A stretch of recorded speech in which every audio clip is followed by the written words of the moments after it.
நாங்க 2 பேரும் shoulder to shoulder சேர்ந்தா இந்த உலகத்துல இம்பாசிபிள் எல்லாம் எங்களுக்கு பாசிபிள். யூஎன் ஸ்பீச் முடிஞ்சதுக்கு அப்புறமா தலைவர்மார் 2 பேர் கான்ஃபரன்ஸ் வச்சிருந்தாங்க. அதுல என்ன நடந்துச்சு, உண்மையிலே என்ன நடந்துச்சு அப்படிங்கறத ஷார்ட்டா சிம்பிளா பார்க்கும். அஸ்ஸலாமு அலைக்கும் வரஹ்மத்துல்லாஹி வபரகாத்துஹு கைஸ்.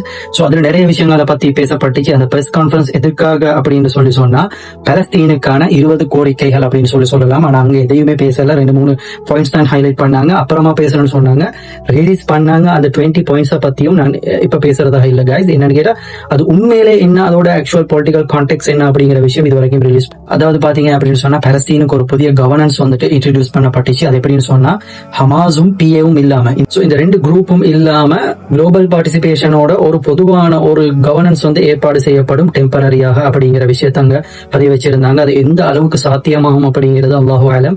என்ன அப்படின்னு கேட்டா அதுல நிறைய பிரச்சனைகள் சிக்கல்கள் இருக்குது.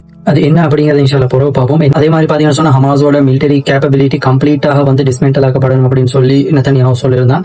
சோ இது எல்லாத்துக்கும் ஹமாஸ் ஒத்துக்கொள்ளணும், ஹாஸ்டேஜஸ் ரிலீஸ் பண்ணணும், இந்த மாதிரி சில பல முக்கியமான முன்வைக்கப்பட்டுச்சு. அதெல்லாம் ஒத்துக்கொள்ளணும் அப்படிங்கிறது. அது ஆச்சரியமான விஷயம் என்னன்னு கேட்டா உலகத்தோட முக்கியமான தலைவர்கள் எல்லாமே கலந்து கொண்டாங்க.